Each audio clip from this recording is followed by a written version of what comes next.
اور جس دن یہ انسیڈنٹ ہوا تھا اس دن حضرت آدم نے وہاں کچھ عجیب و غریب چیزیں دیکھی. جیسے پہلے کسی بھی درخت میں کانٹے نہیں ہوتے تھے اور فروٹس کچے اور کھٹے نہیں ہوتے تھے، بلکہ حابیل کے قتل کے بعد اچانک کچھ درختوں میں کانٹے نکل گئے، کچھ پھل کھٹے اور کچے ہو گئے، اور زمین کا رنگ گندمی یعنی براؤن ہو گیا، ورنہ پہلے زمین کا رنگ ایسا نہیں تھا. 2 بھائی جوائنٹ فیملی سسٹم میں رہتے تھے. دونوں شادی شدہ تھے اور دونوں کے بچے بھی تھے. چھوٹا بھائی فائنینشلی اسٹیبلش تھا اور ایک اچھی فرم میں جاب کرتا تھا، جبکہ بڑا بھائی اپنی سیلری سے بمشکل گزر بسر کرتا تھا. دونوں بھائیوں میں بہت محبت تھی. چھوٹے بھائی کی عادت تھی کہ جب بھی وہ کچھ خریدتا، جیسے کپڑے، بچوں کے لیے کھلونے یا کوئی بھی چیز اپنی فیملی کے لیے لاتا، تو وہ اپنے بڑے بھائی اور ان کی فیملی کے لیے بھی لازمی لاتا. یہ دیکھ کر چھوٹے بھائی کی بیوی بہت چڑھتی. وہ سوچتی کمائے میرا شوہر اور مزے یہ لوگ کریں، محنت میرا شوہر کرے اور میوے یہ لوگ کھائیں. بیوی بار بار شوہر کو سناتی رہتی، اتنے زیادہ پیسے آ رہے ہیں تو مجھے دے دو، یا اپنے بچوں کے فیوچر کے لیے سیونگ کر لو، ایسے لٹانے کی کیا ضرورت ہے. شوہر بیوی کی باتوں کو اہمیت نہ دیتا اور اس کے تانوں کو نظر انداز کرتا. ایک دن یہ ہوا کہ جب شوہر جاب سے تھکا آرا واپس آیا اور ایز یوزول جو سامان لایا تھا وہ سب بچوں میں بانٹ دیا. پھر روم میں آیا تو بیوی بجائے اس کا حال احوال پوچھے شروع ہو جاتی ہے، وہی تانے اور وہی باتیں سناتی ہے. اب شوہر کے مائنڈ میں نہ جانے کیا چل رہا ہو، آفس کی کوئی ٹینشن ہو، کام کا لوڈ ہو، اس کا پارا چڑھ جاتا ہے. وہ غصے میں اٹھتا ہے، بیوی کا ہاتھ پکڑتا ہے اور اسے الماری کے پاس لے جاتا ہے. بیوی گھبرا جاتی ہے کہ اچانک شوہر کو کیا ہو گیا. شوہر الماری سے ایک کتاب نکال کر اسے پکڑاتا ہے. بیوی کتاب کا ٹائٹل پڑھتی ہے اور سمجھ جاتی ہے کہ یہ اس کے شوہر کی یونیورسٹی کی ایک بک ہے. شوہر کہتا ہے اسے کھولو. جب بیوی کتاب کھولتی ہے تو اس کے پہلے پیج پر ایک اسٹیکر لگا ہوتا ہے جس پر شوہر کا نام لکھا ہوتا ہے. شوہر کہتا ہے اسٹیکر ہٹاؤ. جب بیوی اسٹیکر ہٹاتی ہے تو نیچے بڑے بھائی کا نام ہوتا ہے. بیوی حیران ہو کر کہتی ہے یہ تو جیٹھ جی کی کتاب ہے، پھر اس پر آپ کا نام کا اسٹیکر کیوں لگا ہوا ہے. شوہر کہتا ہے کہ اگر اس پر یہ اسٹیکر نہ ہوتا تو آج ہمارے یہ حالات اتنے اچھے نہ ہوتے. پھر شوہر اپنی بیوی کو بتاتا ہے کہ بچپن میں ہمارے حالات ٹھیک نہیں تھے، ابو کی کمائی سے گزر بسر مشکل تھا، اس لیے بھائی کام کرنے پر لگ گئے. بھائی اپنی سیلری سے گھر کو بھی سپورٹ کرتے اور اپنی فیس بھی نکالتے تھے. جب میرا انٹر ہوا تو مجھے بھی یونیورسٹی میں ایڈمیشن چاہیے تھا، لیکن چونکہ میرے پاس کوئی اسکل نہیں تھی. ایک دن رات کے کھانے پر بھائی نے کہا کہ میرے کام کا لوڈ بہت بڑھ گیا ہے، میں پڑھائی نہیں صحیح کر پا رہا، میرے مارکس اچھے نہیں آ رہے، اس لیے یونیورسٹی کنٹینیو نہیں کر سکتا. پھر اس نے مجھے دیکھ کر کہا کہ میں یونیورسٹی میں داخلہ لے لوں. میں نے یہ سنا تو میری خوشی کی کوئی انتہا نہیں تھی. اپنے داخلے کی خوشی میں اپنے بھائی کا غم ہی نہیں دیکھ پایا. خیر میں نے یونیورسٹی میں ایڈمیشن لے لیا اور بعد میں مجھے پتہ چلا کہ میرا بھائی تو یونیورسٹی میں ٹاپر تھا. میں پڑھائی میں اتنا اچھا نہیں تھا، میرا صرف یونیورسٹی جانے کا شوق تھا، لیکن میرا بھائی تو یونیورسٹی کے ٹاپرز میں سے تھا. اس نے میرے لیے یہ قربانی دی تھی، یہ سیکریفائس کیا تھا. تو آج جو کچھ بھی میں ہوں وہ اپنے بڑے بھائی کی وجہ سے ہوں. اگر اس نے میرے لیے وہ قربانی نہ دی ہوتی، سیکریفائز نہ کیا ہوتا اپنی یونیورسٹی کو، تو آج میری زندگی ڈیفرنٹ ہوتی. شاید میری جگہ وہ ہوتا. سو میں جو کچھ بھی ہوں، میری ہر کامیابی، میری ہر کمائی میں میرے بھائی کا حصہ ہے. ناظرین، انسان کو لائف میں جو بھی کامیابی، سکسیس ملتی ہے وہ کبھی بھی صرف اس کے اکیلے کی ایفرٹ کا رزلٹ نہیں ہوتی، بلکہ سکسیس یوزولی کولیبریٹو ایفرٹ کا رزلٹ ہوتی ہے. لائف کا انیشیل فیز جو ہماری لرننگ، گرومنگ اور ڈیولپمنٹ میں بہت امپورٹنٹ رول پلے کرتا ہے، اس فیز میں جن لوگوں کی ایفرٹ ہمارے فیوچر کی سکسیس کا گراف طے کرتی ہیں، ان لوگوں میں ایک بڑا بھائی بھی ہوتا ہے. بڑا بھائی وہ ہوتا ہے جو اپنے خوابوں کو پیچھے چھوڑ کر اپنے چھوٹے بھائی بہنوں کی زندگی بہتر کرنے کے لیے اپنی تعلیم اور خواہشات کو قربان کرتا ہے. وہ چھوٹے بھائی بہن کو اچھی ایجوکیشن دینے کے لیے سخت محنت کرتا ہے اور کبھی کبھی خود کے لیے آرام یا خوشی چھوڑ کر ان کو بہتر تربیت اور فیوچر کے لیے کام کرتا ہے. فادر کو سپورٹ کرتا ہے تاکہ چھوٹے بھائی بہن اچھی زندگی گزار سکیں. بڑے بھائی کی قربانیوں سے آپ سب ایگری کریں گے، لیکن ناظرین ذرا سوچئے گا کہ کیسا ہوگا وہ بھائی جس نے اپنی خواہش کے لیے، اپنی ڈیزائر کے لیے اپنے بھائی کو اپنا دشمن بنا لیا، اور یہ دشمنی اس حد تک پہنچ گئی کہ اس نے اپنے خون، اپنے سگے بھائی کو بے دردی سے قتل کر دیا۔ آج ہم جانیں گے ایسے بھائی کا قصہ جس کی دشمنی تاریخ انسان کبھی نہیں بھلا سکتی۔ آج ہم جانیں گے انسانی تاریخ کے سب سے پہلے قاتل قابیل کے بارے میں، اور آج کا ہمارا ٹاپک بھی یہی ہے، قابیل۔ ناظرین، حضرت آدم علیہ الصلاۃ والسلام اور آپ کی زوجہ حضرت حوا اس کائنات میں سب سے پہلے انسان تھے۔ ان دونوں سے پہلے اس دنیا میں کوئی انسان نہ تھا، اور انسانوں کی نسل ان دونوں سے ہی چلی ہے۔ اس لیے یہ دونوں، حضرت آدم اور حضرت حوا، تمام انسانوں کے ماں باپ ہیں۔ حضرت آدم علیہ الصلاۃ والسلام کے 40 بچے تھے، اور آپ کی نسل میں اللہ پاک نے اتنی برکت دی تھی کہ آپ کے انتقال کے وقت زمین پر آپ کی اولاد، پوتوں اور نواسوں سب کو ملا کر ٹوٹل 40,000 انسان موجود تھے۔ اسی طرح حضرت آدم علیہ السلام کی اولاد کے بارے میں ایک اور انٹرسٹنگ بات یہ بھی ہے کہ آپ کے ہاں صرف حضرت شیس علیہ الصلاۃ والسلام کی پیدائش اکیلے ہوئی، ورنہ ان کے علاوہ آپ کے ہاں جب بھی اولاد ہوتی تو ایک لڑکا اور ایک لڑکی ساتھ پیدا ہوتے۔ اور حضرت شیس علیہ السلام کا معاملہ ایسا کیوں ہوا، اس کا ریزن کیا تھا، اس کے لیے آپ کو ایپیسوڈ اینڈ تک دیکھنا پڑے گا، اینڈ میں ریویل ہوگا۔ حضرت آدم علیہ السلام کی اولاد میں سے سب سے پہلے قابیل اور اکلیمہ پیدا ہوئے، پھر 1 سال بعد حابیر اور لیودا پیدا ہوئے۔ اس ٹائم میں صرف حضرت آدم علیہ الصلاۃ والسلام ہی کی فیملی تھی، تو ان کے یہاں نکاح کا یہ سسٹم تھا کہ جو لڑکا لڑکی ایک ساتھ پیدا ہوتے ان کا آپس میں نکاح نہیں ہو سکتا، بلکہ ان کا نکاح دوسرے پیئر والی لڑکا یا لڑکی کا اس کے ساتھ ہوتا تھا۔ تو اب اس لاء کے مطابق حابیل کی شادی اکلیمہ سے اور قابیل کی شادی لیودا سے ہونی تھی، کیونکہ قابیل اور اکلیمہ ساتھ پیدا ہوئے تھے، اور اسی طرح حابیل اور لیودا بھی ساتھ پیدا ہوئے تھے۔ لیکن قابیل نے اس لاء کو، اس شرعی قانون کو ماننے سے انکار کر دیا، کیونکہ قابیل کی بہن اکلیمہ زیادہ خوبصورت تھی، اسی لیے قابیل چاہتا تھا کہ وہ اکلیمہ سے ہی شادی کرے۔ جب حضرت آدم علیہ السلام نے یہ معاملہ دیکھا تو آپ نے قابیل کو سمجھایا اور فرمایا کہ بیٹا ایسا نہیں ہو سکتا، کیونکہ اکلیمہ تمہاری بہن ہے اور وہ تم پر حرام ہے، اور یہ اللہ ہی کا حکم ہے، اسی لیے اکلیمہ کی شادی حابیل سے ہوگی، تم سے نہیں۔ اس معاملے کی وجہ سے قابیل کے دل میں حابیل کے لیے حسد پیدا ہو گیا، اور وہ حابیل سے دل میں جل رہا تھا، اسی لیے وہ حضرت آدم علیہ السلام کی نصیحت نہ سمجھا اور الٹا اپنے والد سے بدتمیزی کرنے لگا اور کہنے لگا کہ آپ جھوٹ کہہ رہے ہیں، معاذ اللہ نے ایسا کوئی حکم نہیں دیا، بلکہ یہ آپ کی اپنی ہی رائے ہے، اور آپ حابیل کو زیادہ لائک کرتے ہیں، اسی لیے آپ اس کی فیور کر رہے ہیں۔ جب حضرت آدم علیہ السلام نے دیکھا کہ قابیل کسی بھی طرح ان کی بات ماننے کے لیے تیار نہیں ہے، تو آپ نے فرمایا کہ اگر تمہیں ایسا لگتا ہے کہ یہ اللہ پاک کا حکم نہیں ہے اور میں جھوٹ کہہ رہا ہوں اور حابیل کی فیور کر رہا ہوں، تو تم دونوں اللہ کی بارگاہ میں اپنی اپنی قربانیاں پیش کرو، جس کی قربانی قبول ہو جائے گی وہ اکلیمہ سے شادی کر لے۔ اس آپشن کو حابیل اور قابیل دونوں نے ایکسیپٹ کر لیا۔ حابیل جانور پالتا تھا، تو اسے اپنے جانوروں میں سے ایک اچھا دمبا اس نے سلیکٹ کیا، اور قابیل کھیتی باڑی کرتا تھا، تو اس نے اپنی قربانی کے لیے گندم سلیکٹ کی۔ لیکن ان دونوں کی سلیکشن میں ایک فرق تھا، وہ یہ کہ قابیل نے اس گندم میں سے اچھا گندم کھا لیا اور باقی بچا ہوا خراب گندم قربانی کے لیے رکھ دیا، جبکہ حابیل نے اپنے جانوروں میں سے قربانی کے لیے اچھا دمبا سلیکٹ کیا۔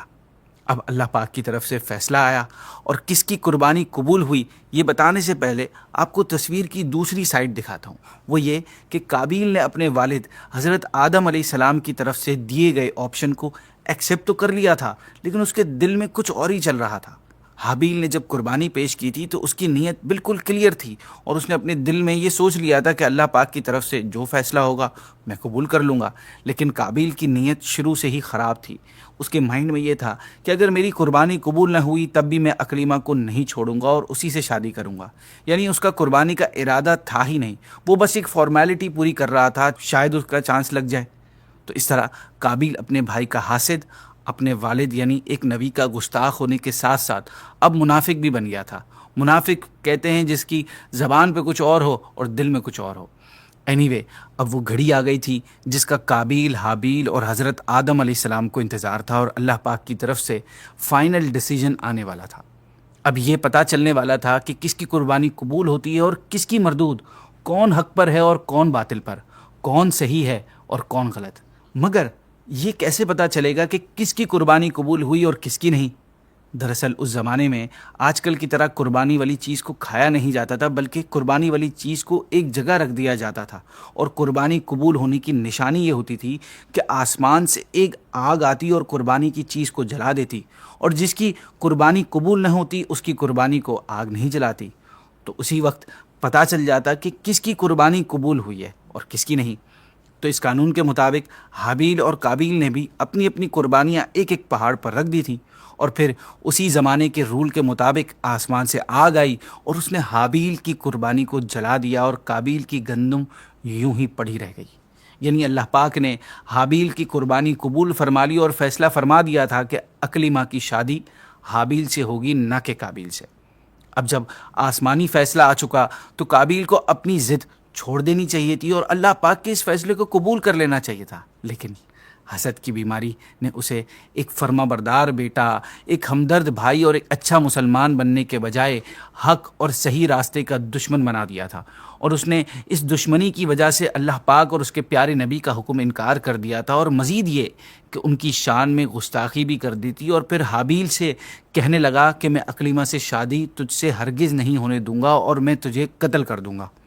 حابیل نے قابیل سے صاف صاف کہہ دیا کہ اگر تم مجھے قتل کرنے کے لیے ہاتھ اٹھاتے ہو یا ہاتھ اٹھاؤ گے تو میں تم پر ہاتھ نہیں اٹھاؤں گا، اگر مجھے اپنے آپ کو بچانے کے لیے تمہیں قتل کرنا پڑے تو میں خود قتل ہو جاؤں گا، لیکن تم پر اٹیک نہیں کروں گا۔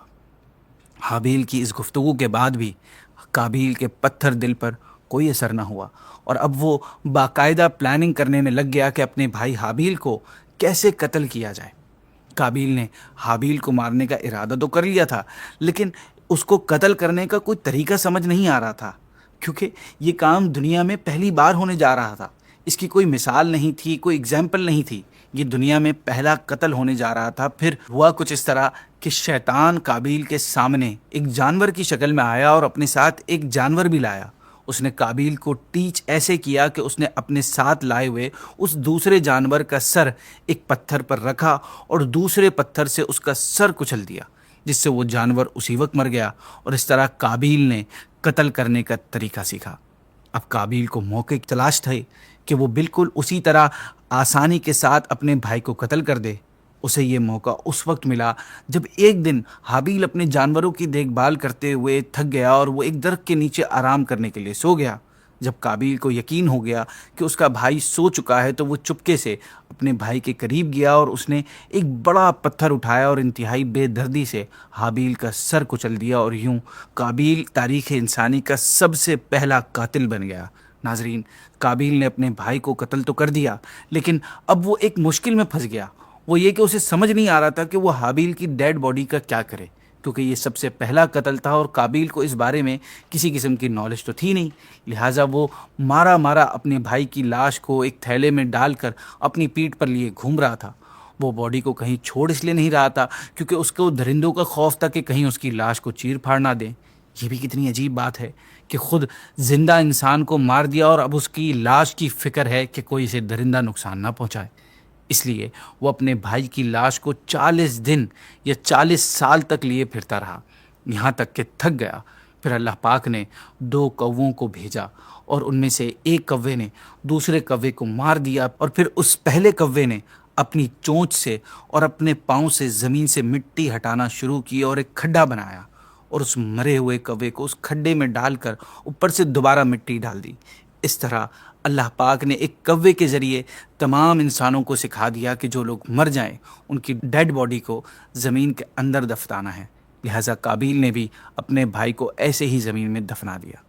ناظرین، یہ قتل منگل کے دن ہوا تھا اور اس وقت حابیل کی عمر 20 سے 25 سال کے درمیان تھی۔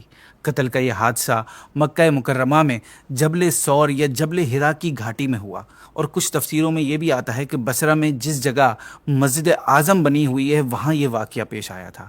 روایات میں یہ بھی آتا ہے کہ قابیل نے جیسے ہی اپنے بھائی کو قتل کیا اس کا چہرہ بالکل کالا ہو گیا تھا، بلیک ہو گیا تھا۔ یہاں میں آپ کو یہ بھی بات بتاتا چلوں کہ جس وقت قابیل نے اپنے بھائی حابیل کو قتل کیا تھا اس وقت حضرت آدم علیہ الصلوۃ والسلام وہاں موجود نہیں تھے، بلکہ آپ حج پر گئے ہوئے تھے۔ اور جس دن یہ انسیڈنٹ ہوا تھا اس دن حضرت آدم نے وہاں کچھ عجیب و غریب چیزیں دیکھی، جیسے پہلے کسی بھی درخت میں کانٹے نہیں ہوتے تھے اور فروٹس کچے اور کھٹے نہیں ہوتے تھے، بلکہ حابیل کے قتل کے بعد اچانک کچھ درختوں میں کانٹے نکل گئے، کچھ پھل کھٹے اور کچے ہو گئے، اور زمین کا رنگ گندمی یعنی براؤن ہو گیا، ورنہ پہلے زمین کا رنگ ایسا نہیں تھا۔ حضرت آدم علیہ السلام نے جب ان چیزوں کو آبزرو کیا تو آپ سمجھ گئے کہ کوئی بڑا واقعہ ہوا ہے۔ چنانچہ جب آپ حج سے واپس آئے اور آپ کو پتہ چلا کہ یہ بڑا واقعہ ہوا ہے تو آپ بہت زیادہ دکھ میں آ گئے۔ اتنا دکھ ہوا آپ کو کہ اس کے بعد آپ پوری زندگی کبھی نہیں مسکرائے۔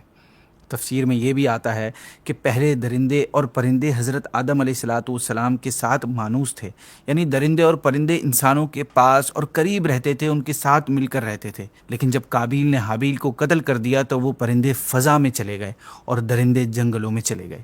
یہ بھی آتا ہے کہ جب قابیل قتل ہو گئے تو 7 دنوں تک زمین میں زلزلہ رہا۔ حضرت آدم علیہ السلام نے شدید غصہ ہو کر قابیل کو اپنے دربار سے نکال دیا اور وہ بد نصیب اکلیمہ کو ساتھ لے کر یمن کی سرزمین ادن میں چلا گیا۔ وہاں ابلیس اس کے پاس آ کر کہنے لگا کہ حابیل کی قربانی کو آگ نے اس لیے نہیں کھایا کہ وہ آگ کی پوجا یعنی عبادت کیا کرتا تھا، لہٰذا تو بھی آگ کی مندر بنا کر آگ کی پوجا کر۔ چنانچہ قابیل وہ پہلا شخص ہے جس نے آگ کی عبادت کی، اور یہ زمین پر پہلا شخص ہے جس نے اللہ پاک کی نافرمانی اور سب سے پہلے زمین پر ناحق خون کیا، اور یہی وہ پہلا مجرم ہے جو جہنم میں سب سے پہلے ڈالا جائے گا۔ اس کا انجام یہ ہوا کہ اس کے ایک بیٹے نے جو کہ اندھا تھا اس نے ایک پتھر مار کر اس کو قتل کر دیا، اور یہ بدبخت ایک نبی کا بیٹا ہونے کے باوجود آگ کی عبادت کرتے ہوئے کفر و شرک کی حالت میں اپنے لڑکے کے ہاتھ سے پتھر کے ساتھ ہی مارا گیا۔ حابیل کے قتل ہو جانے کے بعد سے حضرت آدم علیہ السلام کی اولاد میں ایک لڑکا کم ہو گیا تھا، تو پھر اللہ پاک نے آپ کو 5 سال بعد ایک بیٹا عطا فرمایا جن کا نام حضرت شیس علیہ الصلوۃ والسلام تھا۔ آپ علیہ الصلوۃ والسلام کی ولادت کے وقت حضرت آدم علیہ السلام کی عمر 130 سال کی ہو چکی تھی۔ اللہ نے ان کو بھی نبی بنایا۔ ہمارے پیارے آقا صلی اللہ علیہ وسلم انہی یعنی حضرت شیس علیہ الصلوۃ والسلام کی اولاد ہی میں سے ہیں۔ ناظرین، یہ تھا قصہ اس دنیا پر سب سے پہلے انسانی دشمن کا جس کی دشمنی نے اس سے بھائی کا قتل کروا دیا۔